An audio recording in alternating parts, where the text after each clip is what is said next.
What's going on, my creative collective? Welcome to your daily creative reading for September 13th. We are going to hop right on in, so let's do this. Okay, so, Spirit, what messages do you have for my daily creatives for September 13th? September 13th. So that will be to start, and that will be to end. Okay, with love. That's what we're starting with. Then the last one will be, also with love. All right then. Okay.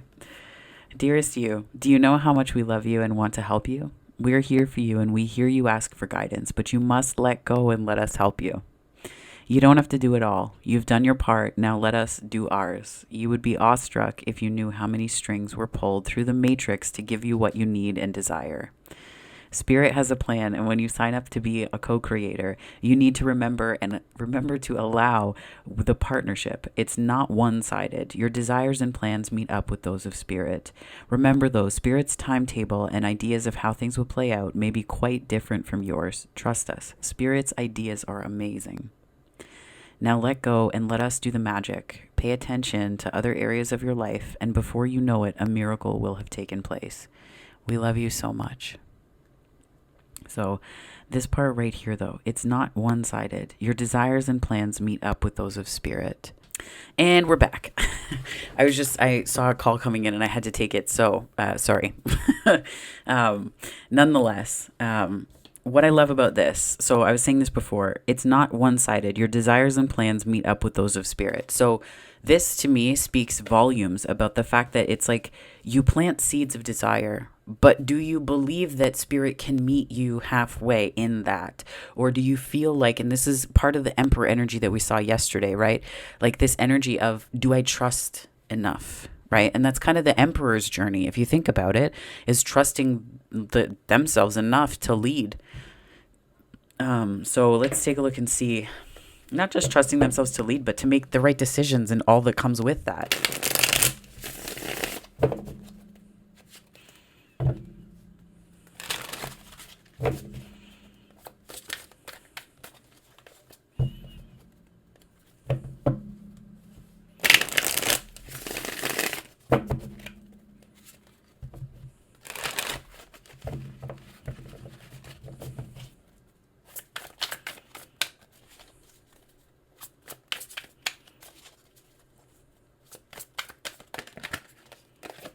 Okay, so we have the Empress. This is really interesting energy. Could be counterpart, because we're like I was talking about the Emperor. If not counterpart, this could be energy that is within you as well, right? Because it's almost like you carry both in you. But this is like, I'm hearing carrying something to term. So, I mean, it could be speaking to someone who is pregnant or who's having children. But this is, to me, a bit reflective of where you are right now, right? The sort of, as the call comes in, so to speak. I mean, I just had a call, but it's like as the call comes in from Spirit, how you're answering it, where it's landing, what it's giving birth to. And it's like the seed of something bigger. So this want or desire that you have right now, it's kind of, it feels maybe bigger than you. That could be part of it.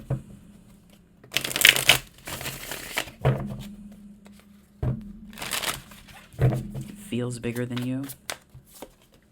Strength card. This is where it's like, but you're rising to meet it. You're rising to meet it. You could have Leo rising. But more than signs, I'm seeing that it's more of the energy of rising to meet that part of you with fire. With your fire. It's like the fire of your desire.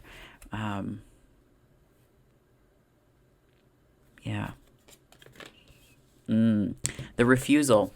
That's a refusal card if I've ever seen one. The refusal is just part of the hero's journey, right? This is a hero's journey spread that I developed and looked at from the journey itself from Joseph Campbell. But this is showing up as the refusal here. And I think the refusal is almost like, it's easier to see the three cups that aren't full, isn't it?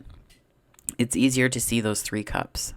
And this is, so the way this is coming through is the Three of Cups is a celebratory energy. It's a card of celebration and coming together and friendship and community in a way, right? And it's almost like it's like reflecting on those times and seeing those and being like, man, I wish that would happen again. I wish that that would be true. And it's right here, right? There's something that's just around the corner. And I don't think, the traditional Rider-Waite can sometimes show up as like a struggle, right? Like a power struggle. But this is really just showing up as is like integration of that fire, integration of the energy that you might have questioned that, do I deserve this? Is this something that, is this something not, it's not about wanting it because it wouldn't be here if you didn't. This is the energy of, not it's almost like not trusting yourself, right? Not trusting yourself. But this is like integration energy, integrative energy. Oh my gosh. Anyways, I'm feeling though, like there's this cup that you're not seeing, and that's part of the refusal. And I don't think that you realize that you're refusing the cup. I don't think that you see that that's the case. And this can be love. This can be love, but it can also just be an invitation. It can be like a heart-centered invite to something or somewhere. And I feel like it's like it's shining so brightly. It is just a matter of time, because you can't sit in one direction for too long, 444 on the time, because otherwise your neck will be, and I mean 444 on the time here, I'm going to stitch the two videos together so it won't be 444. So it's going to be a little bit off, but so just bear with me. Nonetheless, it's just a matter of time, because you can't sit facing that one direction for the whole time, right? So it's like when you turn, what is it that you're taking? What is it that is, what of this energy of the initial refusal of the call to stand in your power and strength and your confidence, right? Because it's almost like this is showing up as almost like the same person, but different iterations of this energy, perhaps on the journey to realizing one's own power, perhaps, on that journey to realizing that power that you have within you. And then we have the Nine of Cups in the energy of what could become a tower if it goes unchecked. It's almost like be careful what you wish for. And when people say that, it's I have like my energy is conflicted about it, and that is because people say be careful what you wish for, like desire is a threat, or like when people say guilty pleasures, I think to myself like what's guilty about pleasure? Why are we making pleasure guilty or something that we should feel guilty for? It's like I understand the context of the phrase, but it just occurs to me in that way. And I feel like this Nine of Cups is really like, this is like you need to, so I'm going to read this to you here while holding this up, okay? So Spirit has a plan, and when you sign up to be a co-creator, you need to remember to allow the partnership.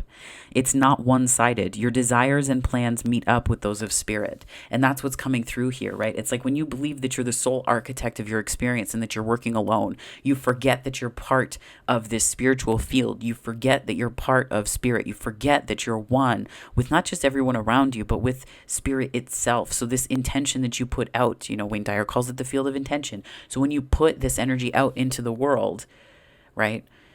When you put that silent, wish or hope or whatever it is out into the world, what you might forget is that Spirit answers that, right? But if your focus is trained on the things that are no longer present, because that's where you have manifested from before. Well, I don't have this, so I know I want this.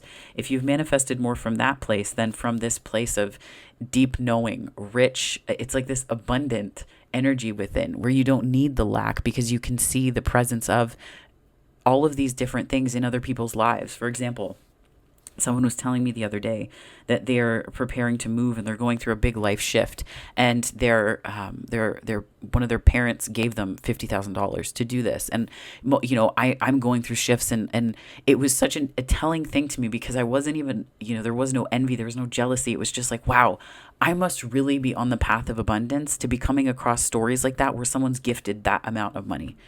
And gifted, like not, like no paybacks, right? Someone just gave them that. And granted, that can sometimes be, there's backstories to that and whatever. I'm not breaking apart that particular experience that someone had. But what I'm saying is that there's reactions that you can have to all of it. And it's like when you're in that Empress place, And you feel that, you start to recognize that other people's abundance doesn't reflect the lack of your own, right? That's the refusal of your good. You start to see that and say, damn, I know I'm on the right track, because that's the good feeling stories that I hear about that jazz me up for them.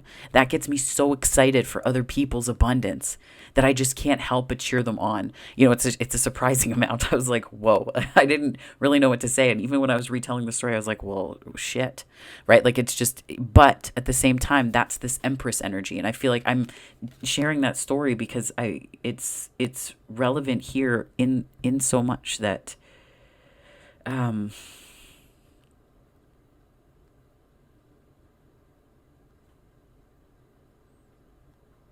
maybe that's where this power struggle had been coming into play. And it's like you're stepping into confidence instead, right? Because the original strength card, the OG strength card in the Rider Waite Tarot, is of the person fighting the lion. But this is like the person realizing that they are the lion. And the lamb is here as a reminder of that innocence that you also possess with you. So this is the balance of that, right? The balance of that strength and power manifest into the world. So I'm feeling like, it's like it's like needing to remember that when you put out that desire, and desire just meaning, a want, sometimes it's more intense because things are changing quickly and we recognize that. So we're like, oh, I need to have X, Y, and Z thing in order to make this change. Or, sometimes there's more pressure. We place more pressure because we operate within specific time frames, and we place these expectations on it where we say, well, it has to be this, it has to be X, Y, and Z thing, when it's not that it doesn't. But it means something slightly different. And nonetheless, it's that manifesting from an Empress place as opposed to that Four of Cups place, right? One just is a knowing. You don't need to know that the bun is in the oven. You don't need to know that you're doing a whole lot. Like my friends who've had babies, who've had children, they have this app where it'll tell them what it is that they're making today. One will say like, you're making a foot, and like, it's that kind of thing where it's like, you don't have to see what's being made inside the pregnant person. You don't need that. You just need to know that's happening on a daily. It is fun though, when I would get like, I would hear stories of people getting updates and things like that. It's like, okay, well, that's, especially tiring. If you're making a foot, I would definitely use that and say, I am napping. No, I'm kidding. But it's like that energy of it's all coming together within regardless. So you can trust that process and take care of what you need to around it, right? You can nurture, right? The nurturing doesn't just start when the child is born. The nurturing begins well before, to create that environment. And that could be for somebody as well. So I feel like this Nine of Cups could become a tower if it goes unchecked, because I feel like it's desire in the absence of nurturing is what it really feels like. It's wish fulfillment for sure. 11:11 on the time. So like, be careful what you wish for. Yes, that is an important thing to consider. But I feel like the charge that comes with that creates an energy of like, why do I want to be careful of what I wish for? Right? It's like, if it's meant to change me, then it will. And if it's meant to show up and alter my entire life, then it's going to, and that's something to be grateful for, not jumping into things without considering all of the consequences or details in ways that, all of that stuff, it's important and healthy to do that. But this energy right here is saying to me that there's,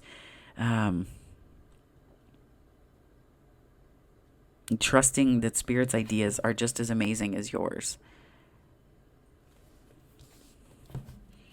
And I think the reason why that could become a tower is if you it's like, what are you putting your, I want to say faith in? What are you putting that into?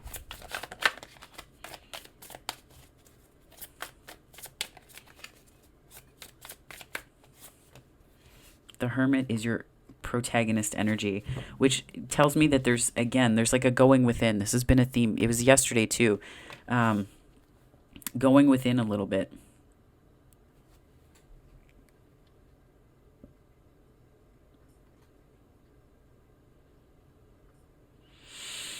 I just see this energy of upliftment, right? This energy of upliftment as well, right? Upliftment, but it's like uplifted, where the energy that you may feel around you is one that you're harnessing from within you and using that as a source of wisdom. You're beginning to see something about desire or things that you want, or things that you want to create in this magician energy or empress energy, even what it is that you're nurturing. And it's almost like it's becoming a source of wisdom and information that becomes wisdom for you. Um, so, yeah.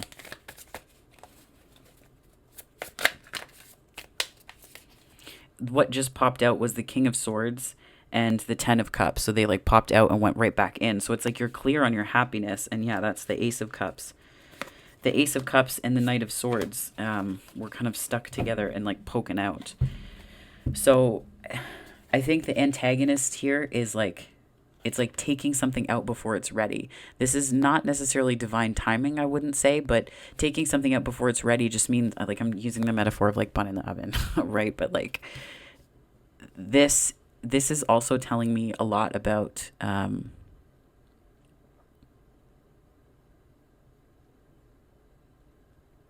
little bit about how you offer. Okay, so this is coming through really interestingly. It's not how you offer, but it's like this receptivity. Because if you're always offering, and like this is the Knight of Swords is like, it's a rushing card. It's ambition. Yes, it's like always on the move. And it's like you need to slow down long enough to listen to what you want, to listen to desire, and not necessarily just in a way that's like in romance. That is the case often. It's what stirs that in us and kind of wakes us up to the way that energy moves everywhere else. But I think this is an energy of, in terms of an ace of cups and a Knight of Swords. I think this taken together, this tells me that there's and in the antagonist position on this journey that you're on today or through this energy. It's like I'm hearing start and stop, but that in itself means that there's something that's not being heard or taken in, right? And that's where it's like this is the refusal, right? So it's like you have the option now. There's something that changes in your energy when you start to take in and see your desires and the things that you want as a source of wisdom, as opposed to the reason that, like, as a whole in your life, as a missing thing or an absence. Because it's not about the absence, but the presence, okay? It's not about absence, but presence. And when you start to see it as, wow, that must mean something really important to this person. And then you start to turn that on yourself. Like, why do I want this really? And sometimes you can narrow it down. I've talked about this in another reading. But just in terms of the desire map and Danielle Laporte and your core desired feelings, right? Sometimes we think that we want the thing, but what we actually want, like we think we want this experience or that experience or, this item or whatever. And what we really want in some cases is just to know that we're enough. We want to know that we're loved. We want to know that we're cared for, that we're thought of. And that's something that you can't buy. That's, for years, people would ask me things like, what do you want for Christmas? And I'm like, I have no idea, because I just want to know that my family's healthy. I just want to know my friends are healthy. I want to know that people are okay. I want to know that, like those types of things that you really can't buy. And that was more like my late 20s up to now, especially after COVID, and having caught it and being quite sick myself. But not to focus on that, but just to say that it's like things can change and shift, but it's outside of the stuffness, the stuffness. It doesn't. Money is amazing. It's great. It's a great resource. It's wonderful to have. At the end of the day, my bank account isn't going to snuggle up to me at night. My bank account isn't going to, roll over and wrap its arm around me. And, those types of things that that's stuff that's on my vision board. Now that it's got stuff on it, I don't really feel comfortable sharing it because it's very private to me. But what I'm saying is that those are the types of things that, like, your bank account doesn't do those things. Right. And when you're manifesting more dollars, what I've found is that you start to encounter really wild scenarios. Because I do have a blank check on, well, it was blank. I put $50,000 on it on my vision board. And then a couple days later, that person told me the story of their family giving them $50,000. And I was like, holy shit, this is working really fast. Right. And it's not, I don't need to have that money yet. It's telling me that it's on its way, right? Because it's attached to something else. So on that check, anyways, but it's like those things, these are little breadcrumbs, but it's like you have to, you kind of have to, there's a receptivity, right? There's a receptivity here. And the receptivity is that if you're on the go constantly, this is also, it's the Knight of Swords is showing up as almost stagnation, even though it's a card of motion. And this too, it strikes me as some stagnation because it's not being able to see. And interestingly, at the top of this deck here, right? Top of the deck, I'm open and receptive to love. That's like, I'm going to read that after, but it's that idea. And like, what does love mean to you? I know what it means to me, but thinking those core desired feelings through, what do you most want to feel when you're with someone? Like, what do you most want to experience when you're in a relationship with someone? Right? Because sometimes we hear stories of, and I don't know why this is coming through. But I'm just rolling with it. I tend to read more creative energies, but nonetheless, it's like people talk about wanting to be excited when they hear their partner's keys in the door or, when they hear them pull up. And I think it's just those moments where you're like, oh my gosh, this is for real. And this is my life. And I'm so damn grateful. It's just those unassuming moments. But that's where I think that this is coming through in terms of antagonist energy, because you need to be still enough, which is hilarious, I realize, because I'm like the Flash with my ADHD. And I know that stillness is not like my strong suit. So I'm getting better at this. This is a muscle that I'm working. But I feel a bit like there needs to be more stillness, just so that you can recognize what it is that you really want. So that when you see it, you're not like seeing it as a blur.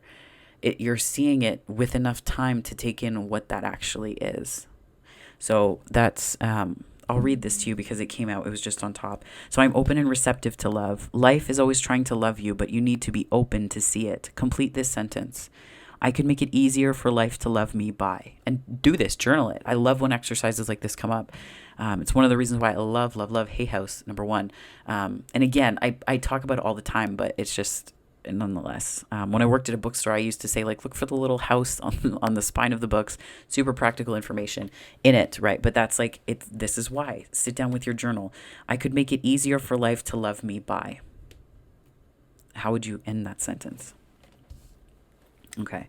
Spirit, what messages do you have to complete this hero's journey spread for my daily creatives for September 13th, please? September 13th.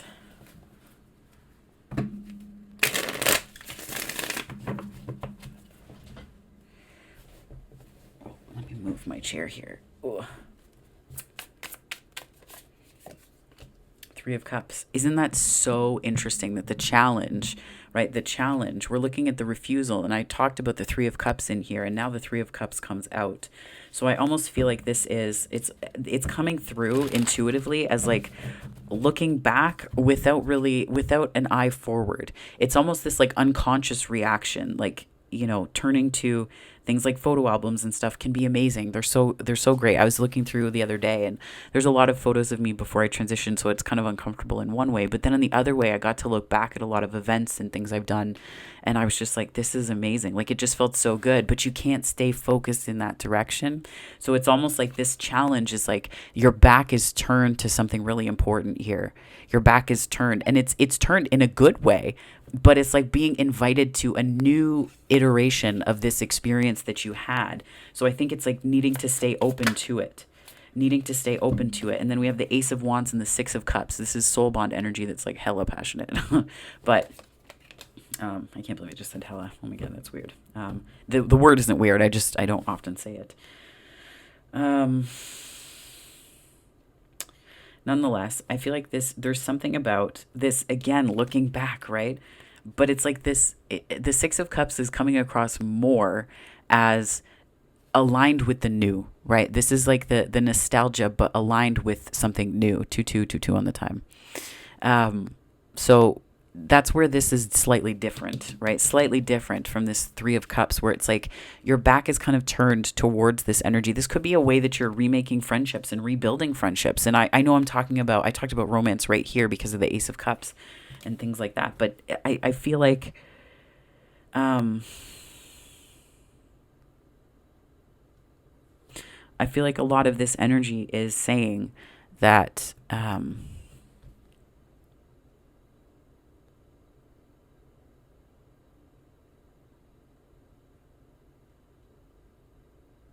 I'm almost getting like horizon energy. Like it's not that something new is on the horizon because I feel like it's here. The overcoming, though, I think is trusting in, because this is a bond, right? This is soul bond energy, the bond between, I mean, I think about my cat and how much I absolutely adore her, right? She's actually sitting on her backpack, but she's not facing me because it's not here and it's over on the bed. So she's a little pissed, but that's okay. We'll get through it. We'll get through it. I'll have a chat with her later and it'll be fine.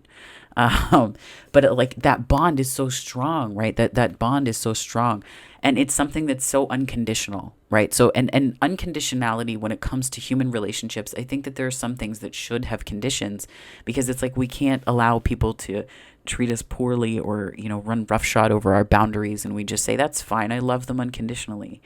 It's okay to be in that energy, but I think it's healthy to also say these are the boundaries, like these are my must-haves, right? So but it's reflective, I should say, of the capacity for an unconditional love. There's no reason for pets to love us like they do. I mean, heck, they have like the worst angle of us, right? If you think about it, they see us from the ground up. They see our worst angles and they love the crap out of us anyway. They love us so much. So it's just like, I feel like it's this energy of, it could be a bond that's coming through, a new soul bond, new soul connections, new soul family, that kind of idea where you're strengthening these things. But this strikes me with the Ace of Wands. It's almost like I'm hearing like a match that was struck. I feel like the overcoming of the challenge is being able to recognize the new as well, right? Being able to recognize the new and just being open to it. And I feel like that might be part of this. There's like a transformative capacity here, but and then we also have the Seven of Wands and Six of Pentacles. This is what you're being awakened to, is a better sense of balance that allows you to stay a little bit more open, right?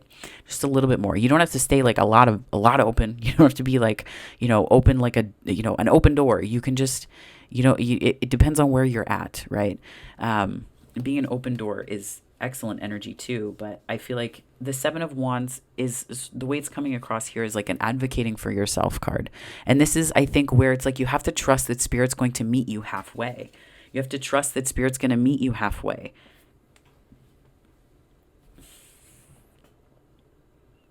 And that's kind of what this strikes me as too, this balanced exchange, because our beliefs about reciprocity and equanimity in relationships are often, okay, they're very often, they inflect how we believe Spirit to be too.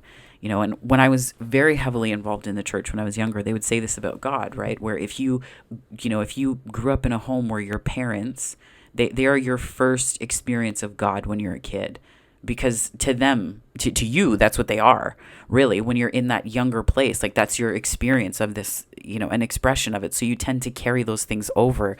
And it's kind of coming across here where it's like you're recognizing what ideas no longer fit and suit where you are and where you need to be relative to this journey. And I feel like that's part of this Ace of Wands recognition, where it's like you're recognizing the journey for maybe what it was, but this is also where you're allowing Spirit to meet you, because you don't want it to meet you in the past. You don't want it to meet you in old stories, nor do you want your back to be turned, right? Because you're focused in that direction. So this is kind of like overcoming past or inclinations towards staying focused on the past. This card was on the bottom before and I saw it and I just shuffled anyway. And I feel like the main lesson that you're learning, because this has come out already, the main lesson that you're learning, Lovers in the Tower, during Intemperance, and the Wheel. Isn't this so fascinating? Okay, I'm taking this. We have the Lovers, the Tower, Temperance, the Wheel, and the Ten of Wands. The Ten of Wands came out yesterday. right here as well. Not in this position, but as an aside. So I think this release, like this retrograde period, has been really huge for you. This could also, this is Gemini and Sagittarian energy as well as Jupiter and Pluto. But this, I feel like it's a bit of a shock to the system. Like there's something about connections that are a shock to the system. It could be someone that you maybe don't expect this element of balance or rapport with, the fated connection, possibly. Something to do with destiny, destined.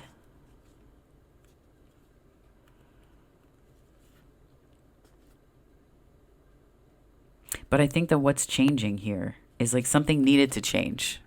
Something had to change is what I'm understanding, especially with the wheel here. It was crucial to some sort of expansion of energy.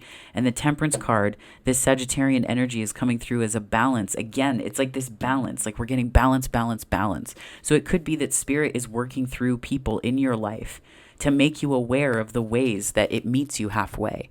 You know, we call that fate, we call that destiny. We have all these different names for it. But what it really is you trusting that Spirit is able and it's possible for Spirit to deliver, you know, to say like, I have a very firm belief that Spirit would not give us a desire that we could not act upon and bring into the world.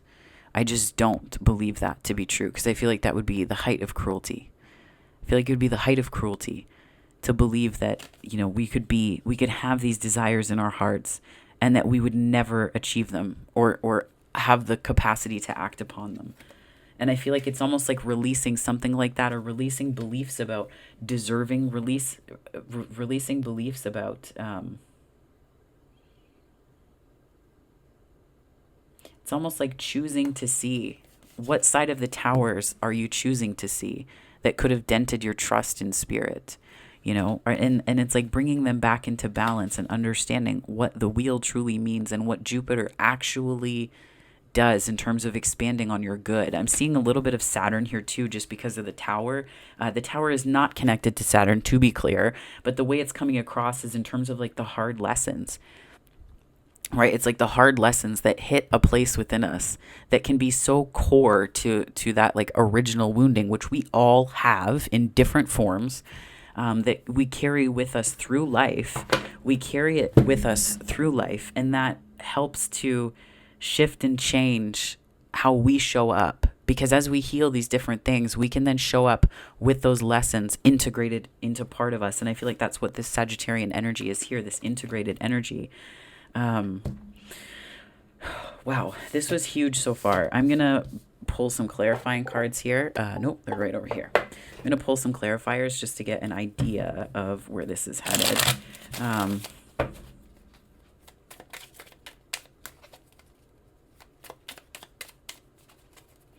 Spirit, what messages do you have for my daily creatives for September 13th, please? So we have the Ace of Swords and the Six of Wands. Yeah. I feel like this is about what it is that you want. I feel like that energy is so strong. Like are you going to stand in the truth of, because the thing is too, when we let Spirit take the reins, when we let Spirit not take over, but play on our team and believe that we are, you know, teammates with Spirit, co-conspirators, co-creators, right? It's a victory, but first you kind of have to wear this in public. You have to wear your Ace of Swords in a very public facing way, where you may have been inclined to like hide it and put it in a sheath and, you know, tuck it away or put it on a plaque and make it so that it's somewhere that no one can see. It's just in an office. It's tucked away, right? Like, so, and it's not wearing the sword everywhere, but it's also not being afraid of it and understanding that, you know, you don't need the sword doesn't have to cut. It doesn't have to cut in order for it, like it doesn't, it's not its defining feature when you wear it as truth. Eight of Cups. Ace of Swords. And by swords, I mean wands. Just kidding. That's the Ace of Wands twice. There's something that you're really fired up about here. You're really fired up about it. And I feel like you kind of went on this journey within a little bit with this Eight of Cups or out.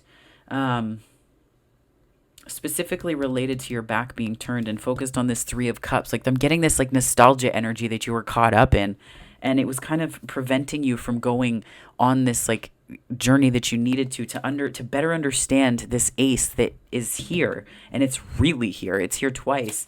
The Strength card, the Nine of Cups, and the Ace of Wands. It's like, yes, you are ready. Yes, you are capable. And when you doubt yourself, it's also because it's almost like you're doubting spirit too, because why would spirit give you something you couldn't handle unless it was some kind of cosmic joke, right? So you stop trusting in you stop trusting in spirit to bring you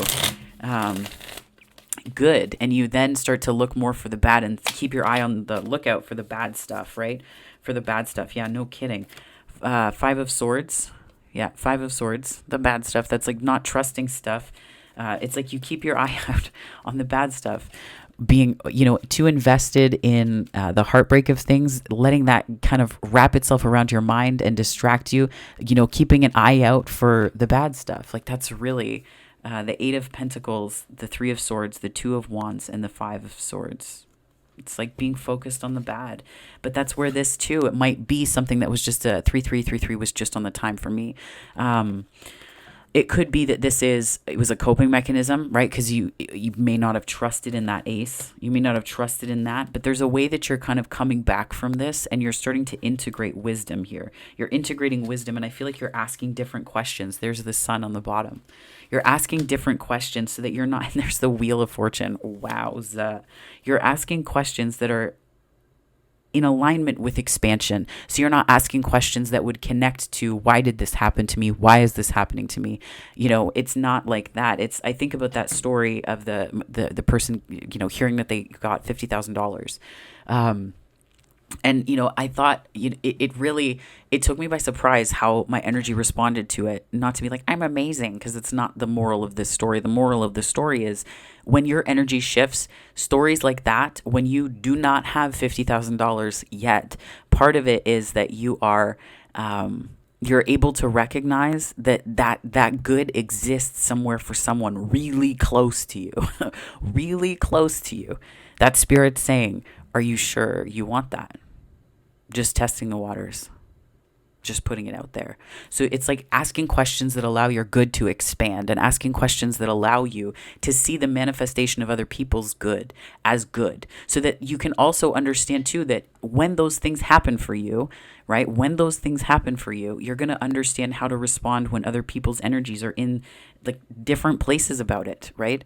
So that's something, but just the expansive questions are really important right now. Because again, it's not just like the sun is here in a supportive energy. Like this is where it's like, you're going to feel like the sun is just radiating out of you.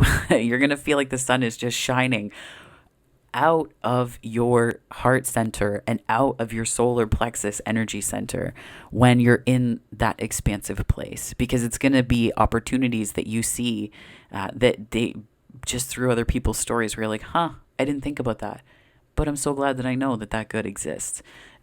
I don't know, but that's how it's coming across. So, and again, it's just based on this idea, right? It's not one-sided. Your desires and plans meet up with those of spirit. So just trusting. Okay. So, you want that, but we did spirit. Which do you, okay. Another one again, again. Spirit, what messages do you have for my daily creatives for September 13th, please? I trust my inner ding, right? Holy, this is so good. So good. I trust my inner ding. That's like where it's like you're going to recognize when you're on the path, right? When you're in that Nine of Cups where it is not a tower, where it just feels like this Ace of Wands because you're in your power. Excuse me. You were born with an inner knowing, what Louise calls your inner ding. Listen to it and let it guide your actions. Yes. Thank you so much for that one, Spirit. Okay, so with love. Dearest you, as you think, so will you experience life. Thoughts are that powerful and they need minding. Let the unruly, chaotic ones settle down so they serve you or get released instead of wreaking havoc. These thoughts arise when connected to the energy of fear and often masquerade as truth, yet the real truth is that essentially all is well. Of course, you have thoughts that are positive, strong, organized, accepting, and creative, open, and so on. Those are the ones we want you to keep thinking, and they have a less frantic quality. They're stimulating in a good way and don't get away from you. How do you keep an inner eye on your thoughts? Meditate and leave judgment out of the mix. Everyone has those fearful thoughts. Love them, love yourself, and then choose the thoughts you want the world to reflect back. Life is not as hard as you think. Loving you so much. And I think it's just kind of a call out too when you feel in that place of 10 of Wands where it feels really challenging. I've started to do this myself where I'm asking myself, is this situation hard or are my thoughts making it harder for me? Am I making this harder for myself because of the thoughts that I'm thinking? Is this situation truly this difficult or have I not given myself the opportunity to think something more positively about it, right? And it's just kind of stopping that so that it doesn't, run away with you and become that 10 of Wands where it might have been an Ace of Wands, but you just weren't accustomed to trusting it, right? So trust your inner ding. Trust your inner ding. On that note, my friends, that is today's reading. So if this resonated, please give it a like and subscribe. I'd love to have you on the channel if you're not already. If you are, thank you so much for watching. I really and truly appreciate you. But if this is where we leave things, I hope that wherever this finds you on the time-space continuum, morning, afternoon, or night, that it finds you very, very well, my friends. And of course, wrapped up in so much love. Take care.